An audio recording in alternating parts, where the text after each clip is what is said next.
Hello, my name is Mark Winteringham and welcome to my talk, Building an API Testing Strategy. Just a quick thank you to Source Labs for having me here to talk to you all today, and I hope that everyone's really enjoying SauceCon and getting a lot of value out of it and hopefully learning some new things to take back to their teams.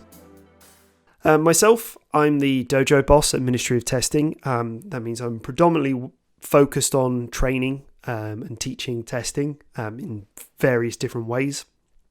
And two of the main areas that I'm working on at the moment are the Essentials, Ministry of Testing Essentials pathway, and also automation in testing. So Essentials is focused on the fundamentals of testing. So we cover quite a lot of topics, but just introductory in each of them.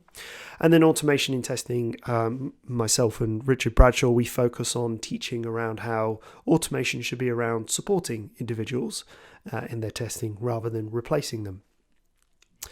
But what's been really interesting with those and some of the other work that I've done in the past is that it's got me thinking a lot about strategy. So what I wanted to do for this talk was I want to present to you how I think about strategy, how I put strategies together, and my sort of mindset behind it. But I didn't want to talk about it in just like a specifically like sort of abstract concept. I wanted to talk about how I might do it in a certain situation. So I picked API testing as it's something I'm heavily involved in teaching and doing. So yeah, we're going to look at how we could go about building an API testing strategy. So let's begin. So what are we going to be covering in this talk? Well, by the end of this talk, I'm hoping that you'll be able to illustrate a model for thinking about the role of testing, list different approaches for testing APIs, relate certain testing activities to the mitigation of specific risks, and use testability models to select suitable testing activities. Before we begin creating a testing strategy, it's worthwhile taking a step back and thinking about what are we trying to achieve? What is the role of testing? I know some people have talked about this idea of creating a mission statement to sort of clearly define what it is that testing is going to do. And I think that's an important thing. I think it's a valuable exercise to do, and it's something I've experimented with myself in the past. But the crux of it is that if we want to create a strategy, we need to know whether or not our strategy is going to be successful or not. We need some way of strategizing towards a specific goal. And that's why it's worth thinking about the role of testing. Now, my intention with this sort of exercise, this idea, is not to start defining testing for everyone, but to encourage you to think about what it is that you want out of testing. So this is not a definition for everyone. Some may agree, some may disagree, but this is a way of thinking about testing that works for me. And it comes from James Lindsay. He told me about this sort of way of thinking almost 10 years ago now. And he's actually written about it in a paper of his called Exploration and Strategy. And you can see the link in the bottom right-hand corner. And I really encourage you to check it out. And he's talking about it sort of, in this sort of context of explaining why exploration is useful. But I find it really powerful as a way to sort of frame not just testing and its role, but actually to help me identify what sort of testing activities I want to do and where. So the way the model works is we have these two circles. We have the imagination, or the thing that we want. So this is focused a lot around the ideas, the requirements, the expectations, both explicit and implicit, that are swirling around, that are deciding what we want to build. Now, some of it will be quite obvious because some of it will be written down, but some of it will be in people's heads. So we can explore that area. We can learn more about what is it that people want out of the software that we're building. And then we have the implementation side, and we have the actual thing that we've built. And one of the things I think is becoming more common in discussion around testing is that the product that we build, they're becoming so complex that we may build in the things that we want, but other things emerge out of that, other behaviors, other unwanted issues as well. So we want to learn, we want to explore as much around that sort of area as well. And the idea is that if we're exploring both of these areas using various testing activities and just basically having a mindset to discover as much about the imagination and implementation as possible, we begin to overlap these two areas. So if we have more of an idea of what it is that we want to build, then the implementation becomes closer to our imagination. And if we spend a lot of time looking at the implementation and finding out how the product actually works, then it sort of removes assumptions and removes illusions that some people sort of talk about testing doing. So yeah, this is the model that I like to use. This is how I like to think about testing. We're focusing on two core areas. And obviously we can't test everything in the imagination and we can't test everything in the implementation. So this is where we have to get smart. This is where we have to get strategic about what we're going to do in these areas.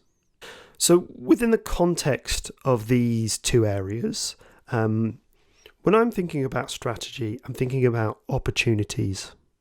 I'm thinking about places that I can get testing involved to really sort of help learn as much about those areas and get that overlap working. So I think an important aspect to think about when it comes to strategy is knowing what opportunities there are. And by that, I don't mean like what's available for you to do within a strategy, but actually understanding what types of activities exist. Almost think of it as like a toolbox of different testing activities, but they're not necessarily tools. So there might be in my toolbox, I'm aware of the activity of exploratory testing or shift left testing or monitoring. They're all different opportunities for me to do in terms of testing. So let's take a second to just sort of look at some of the different types of testing opportunities we have specifically with APIs. Now, the things I'm going to talk about aren't necessarily tied to APIs explicitly. We can use those in other strategies.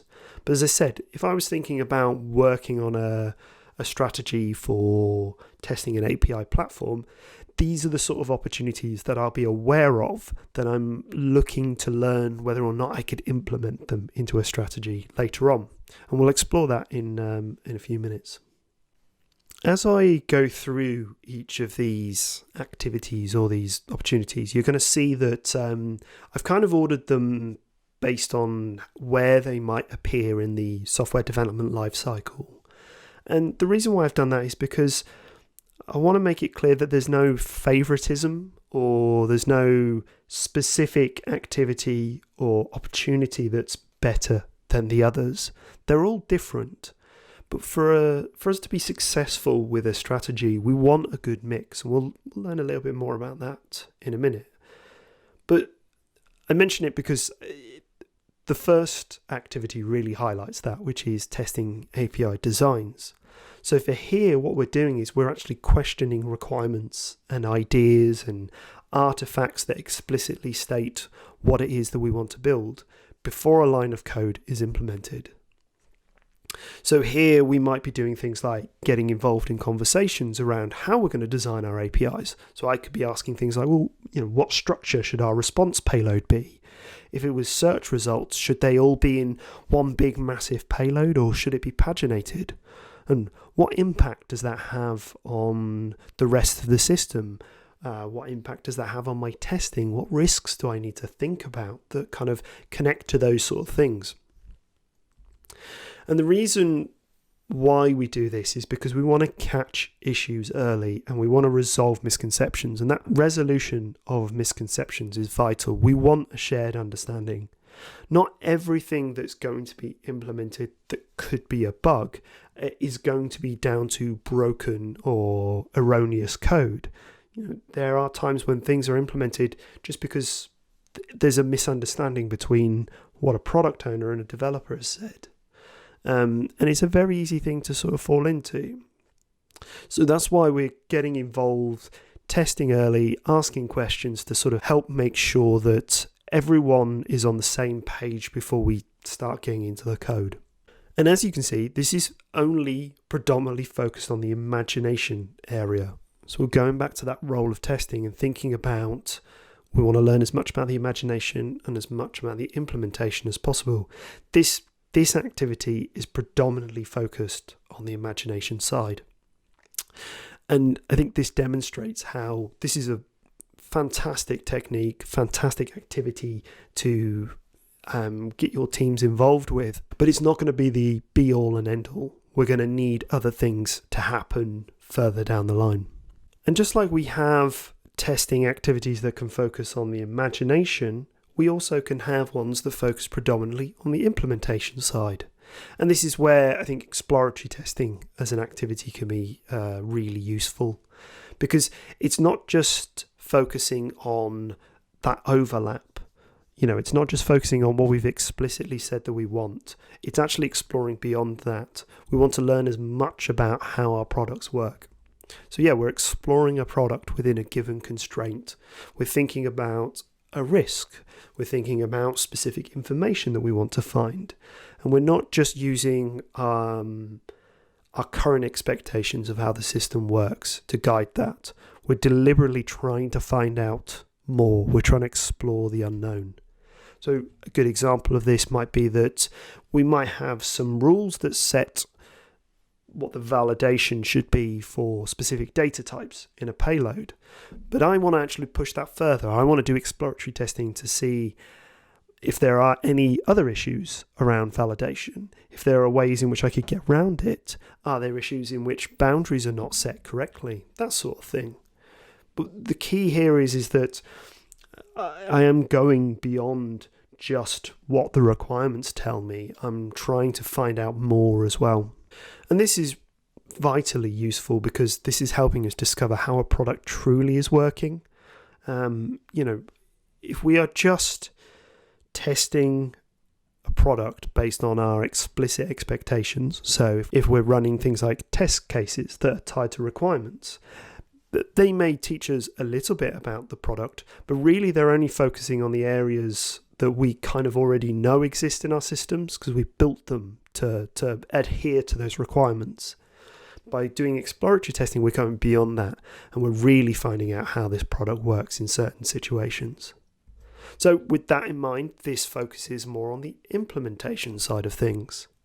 And what I hope you're already starting to see is that just with the combination of those two activities, we're starting to get a strategy together around what it is that we could focus on, what we could learn about the imagination and the implementation. But there are many more things that we can do. For example, we might want to implement some automation in our strategy as well. Like most modern software development teams rely on automation in some shape, form or manner. But what I like about, again, this imagination and implementation idea is that it highlights what the value of automation is and how it helps us, but it also shows us that we can't cover everything with automation. It's never going to exhaustively cover all our bases. And that's because predominantly all automation is focused on checking areas of the product to detect change. And this is important because if we are trying to detect change, that means we already have some idea of how the product works. So there's already an overlap of our imagination and our implementation. We've got some expectations of how the system works, and the product works according to those expectations. So we write some automation to determine whether those expectations are still true the next time an iteration of the product is delivered. If it doesn't, then those checks fail, something's changed, and we have to explore and learn what's going on there. And another interesting thing about automation actually is that it's such a catch-all word these days for so many different things. So for example, in the context of API testing, or API automation, we have things like regression checking, which we've just talked about, but we also have the ideas of contract checking as well. Using automation to tell us if there's changes in our contracts that we need to resolve between APIs. We also have, as a caveat as well, acceptance test-driven design. So this is slightly different, but it still focuses on that overlap of imagination and implementation. I think what's interesting about ATDD compared to the other activities is that they're focused on change, whereas ATDD is about focusing on making sure that we build the right thing. So we're setting boundaries with our failing automated checks and then making them pass by putting just enough production code in to make them pass. But then ultimately they get passed over to that regression checking setup because we have that overlap of the imagination and the implementation. We run this sort of stuff to tell us if there are unexpected changes in our system, because as we focus on those other areas in imagination and implementation, we want to have some sort of feedback loop that's telling us that every time we get a new iteration of our software, that overlap still holds true. And if there is any changes, then we need to address them. We need to find out more information. Automation focuses on imagination and implementation because as the tools themselves are not designed to explore our thoughts and feelings about the things that we're building, and they're not necessarily built to test the outer bounds of the products that we're building. So yeah, they focus on those overlaps. Another interesting thing about this model of thinking is that we can actually start to apply more specific mindsets or specific lenses or focuses on the areas of imagination and implementation. So when we were covering implementation earlier, we were talking about exploratory testing, but we can actually be, I don't want to say specialist because that implies some sort of hierarchy, but we certainly can have more of a narrow focus on specific behavior, perhaps, of how our product works. And an example of that might be performance testing. We might want to have that as one of the opportunities for us in terms of our testing strategy as well. So here we're being a bit more concrete. We're thinking about things like how we can replicate user behavior to learn about the speed of our system or the throughput or scalability or whatever. But what's interesting about this is that as an activity, we will have some expectations. So we may sort of say, well, we expect the response time to be less than 500 milliseconds for our APIs. Or we might say that if the load increases to X, we scale up our APIs by Y. So we'll have some explicit ideas coming from the imagination sort of side to test for, but actually we're not going to really know how it behaves until we start doing something like performance testing, and we will discover other things that might occur over certain time or certain situations that we haven't ourselves in this sort of imagination area explicitly stated. I think another interesting thing for performance as well is that it's similar to automation in that automation has so many different activities tied to it now. We talked about sort of regression, contract, ATDD, that sort of thing. It's the same for performance as well. Like there's different types of performance testing we can do. We could be looking at the level of stress a product could take, how a product performs with an explicit set of load. What happens if we run a smaller load but over a long time with soak? So when we're thinking about performance testing as well, we need to be clear what actually we're hoping to achieve and what we're hoping to do. So this becomes really valuable for us because, as I said, we can discover how our products handle traffic, how it handles users using this system in simulated situations, and really sort of illuminate certain behaviors, certain results that we're not necessarily expecting, both potentially positive and negative. So yeah, as you can tell, this sort of area is focused predominantly on implementation. But yeah, keep in mind that we can have different mindsets, different focuses on these areas as well to help us identify different opportunities. So a final one I want to talk about is testing in production. Now, I might not necessarily be using the right term for this, but again, these words are triggers for me to sort of identify specific opportunities. So when I'm thinking about testing production, I'm thinking about the idea of testing hypotheses and monitoring behavior. So there's an element of things like observability and monitoring in the implementation side, but we're accepting in the imagination side that we might not necessarily have all the answers, but we can certainly generate some questions and present them into our live production software and then monitor how they work. And we can do this with APIs. We can monitor how they behave and how users interact with them. So for example, I might be thinking, well, will feature A or will endpoint B increase user engagement? We might not know that straight away, but by having the right sort of tooling, having the right sort of mindset as a team, we could put that feature out there, monitor it, and see what happens in terms of engagement stats, whatever they may be, and see if they go up or go down. The value of this is we're actually learning how our product behaves in live, and we're actually learning about how our users interact with our systems and their behaviors and how they feel about our product as well. And what makes this interesting, I feel, is because we'll have these hypotheses that are not, we don't have answers for, and we're using these tools that monitor our system but don't necessarily have explicit knowledge of how our system works, other than maybe perhaps pointing it to where your APIs live to monitor them. They don't know the inner workings of our systems. So I think this is really interesting because it focuses on the areas, like the outer areas of imagination and implementation. The hypotheses come from the imagination, and the tools that we use in the implementation give us feedback to tell us actually how our product works and how it's being engaged with, because users don't always use our systems in the way that we expect. So those are just a few examples of some testing activities that I'm aware of that could be used in a testing strategy. So at this time, we're just aware of all of these different things that we can do, but we still don't know if they are explicit opportunities that we can carry out in a testing strategy.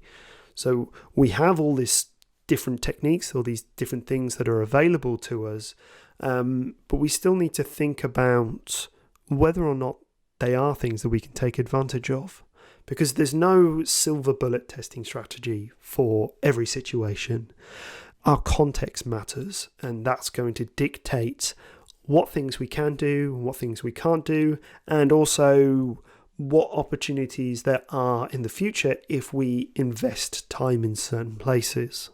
So let's look at, first of all, how we can identify the opportunities, the activities that we could do, and then look at a few sort of case studies of how this is applied in API testing projects that I've worked on in the past.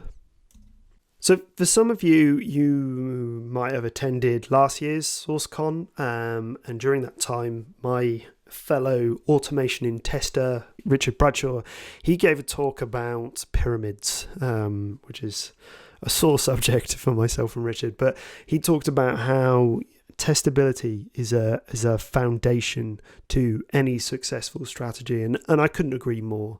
Testability is vital for our strategy because if we understand more about our ability to test in different contexts, then that's going to highlight what things we can and can't do. And if there are things that we want to do, but we can't do them right now, then that starts to form a path, a journey, the different tasks that we need to do to successfully implement other activities.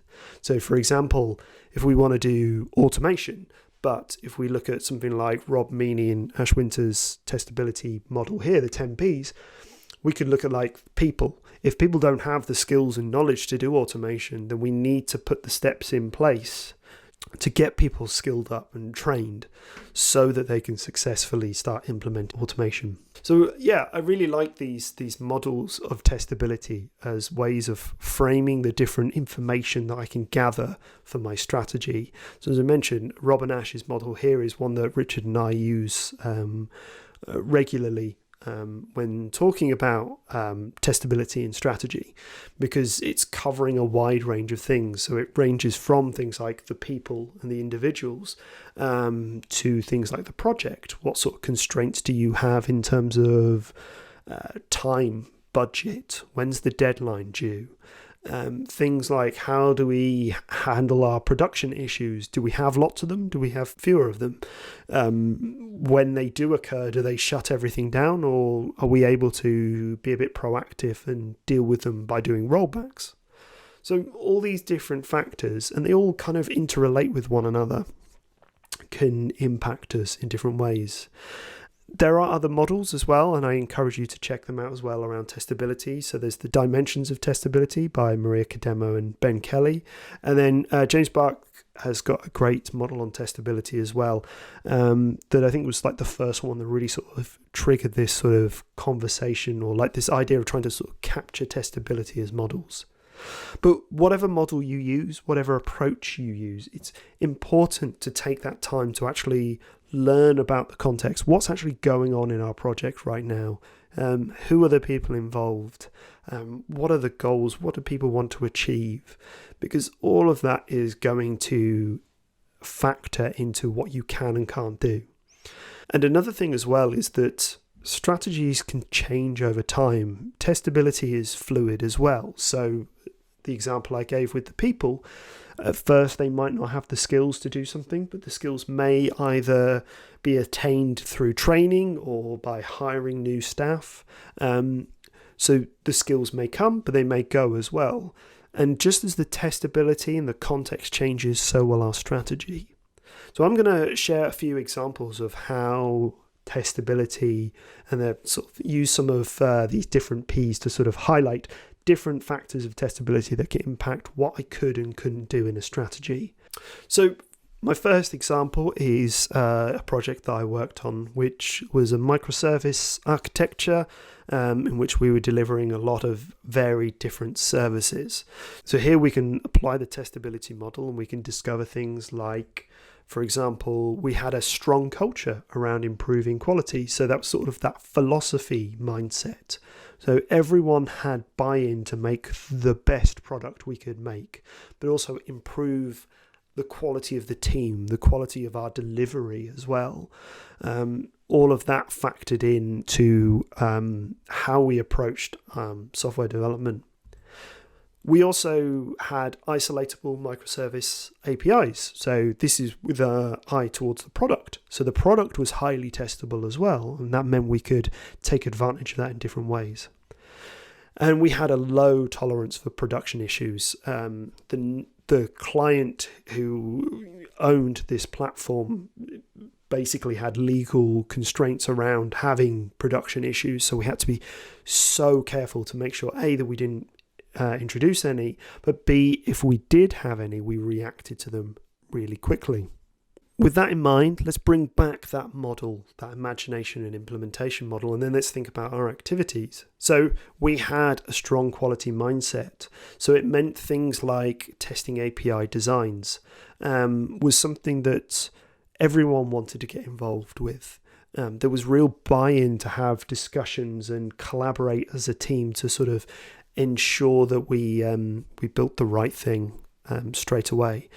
And also for the exploratory testing side of things as well, we didn't want to just confirm our expectations.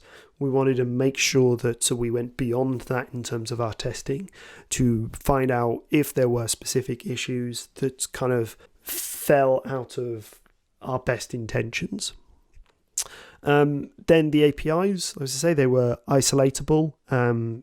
It was a highly testable product, so that also influenced our ability to do exploratory testing. But it meant we could do automation activities like contract testing and automated regression checking. And then finally, as I said, we had a real strong aversion for production issues. We wanted to make sure that wasn't happening. So we used a form of testing in production. I'd say we spent more of our time focusing on monitoring to make sure that we handled any issues as they occurred and were reactive to those quite quickly. But we didn't probably adopt the full testing in production mindset because we weren't doing the sort of hypothesis-driven stuff. So the next project I want to talk about is one which was around this idea of a monolithic API. I don't really know if a monolith API is actually a thing, but it's just a nice trigger to remind me of this project. But the main thing was it was trying to be RESTful in design, but it was basically one big, huge black box rather than the smaller microservices that we had on the previous project. So for this one, it was interesting because we had no access to production. So what we would do is we would take down an existing application. We would make modifications and customizations to it. We would package that up, then we'd give it to the client, and then they would deploy it on their systems. And we had no access to their systems at all. So the pipeline was quite abrupt in that we would do a release, but we never had any control over the deployment. As I say, it was an existing compiled application that we were updating. So that was really challenging because we couldn't unit check everything. We couldn't actually get into the guts of the system because it was all compiled. We could only ever sort of really observe and play with and check on a lower level the updates that we were making. But then conversely, the updates that we could make could potentially break the whole application. So we had this very large black box that was quite difficult to check at times. And also the nature of this product and where it was being deployed and how it was being used meant that it could draw the attention of bad actors. So people trying to deliberately manipulate and damage this software in certain shapes, forms or manner. And that was something that we had to think about as well. It may sound like I'm being somewhat negative about this project and its strategy, but it was no better or worse. It was just different, and that can be reflected here where we can see this strategy was slightly different. It was tricky for the imagination side because we could talk about the updates that we wanted to do, but we could never change the API design. We could only merely sort of expand some of the details, some of the data types, some of the information that was being shared. But really, we didn't have very much control on how this thing was structured. So that meant we had to do a lot of heavy work around the automated regression checking side, because we were in this weird situation where there was this product that existed, but we didn't know exactly how it worked all the time. So we had to have lots and lots and lots of API tests all over the system, even in areas that we weren't necessarily touching, because we didn't know if some of the updates that we would make could have an impact on there. And we also bolstered this with the exploratory testing side of things. Also notice in the implementation side, we couldn't do any of the sort of testing in production or monitoring side of things because of the way that pipeline worked. But we certainly spent a lot of time thinking about performance, because thinking about that sort of bad actors, people potentially wanting to DDoS our system or overwhelm it with data. So we had to make sure that that thing handled stress at quite a high level, and that it would scale quite cleverly and quite quickly. So we had to bring that in. So what we're seeing here is two different strategies because the context changes. So those are just a couple of examples of how we can use testability to inform us of what sort of activities and what sort of opportunities we can take advantage of for testing. So to wrap up, first of all, the role of testing can be thought of as testing the imagination and implementation. So as I said before, this is not me trying to share a specific definition of testing. It's just important to understand what you want to achieve with testing. What is your mission? What is your goal? Because that's what the strategy is working towards. Hopefully you've learned that there are a range of different testing activities that can focus on different areas. We've looked at stuff that focuses on the imagination area, things like testing API designs. But we've also looked at things like exploratory testing and then automation that sort of concentrates on the overlap between the two. And we can combine these together to build our strategies. We're not going to have one activity that acts as a silver bullet for everything. We need to have a holistic approach with lots of different activities focusing on gathering different information that we can bring together to make sure that we make informed choices. And to do that, we need to understand the testability of a given context. We need to know what opportunities are there or what gaps are in our knowledge, our culture, our projects, all sorts of things, so that if there are specific things that we want to do further down the line, we start identifying where we need to improve things, where we need to improve our ability to test. So that's it for this talk. I hope you enjoyed it, and that it's got you thinking about, reevaluating what you think the role of testing is, maybe, or at least sort of solidifying it more so that you've got a clearer idea of what your strategy is. I highly recommend you check out James Lindsay's Exploration and Strategy white paper. If you did enjoy this talk and you want to learn more about strategies and specifically strategies around testing APIs, I have a book coming out at the end of this year, perhaps maybe the start of next year. But I'm very proud to say that it's coming out in early access with Manning Publishing. So please do check out the Manning Early Access program if you want to get involved and test my book and give me feedback. I certainly welcome that. If not, I'm available for questions. And, if you wanted to talk about testing in general, you can catch me on Twitter at 2bittester or via ministryoftesting.com and automationintesting.com. So once again, thank you to Sauce Labs for having me speak today. And I hope everyone has a great conference.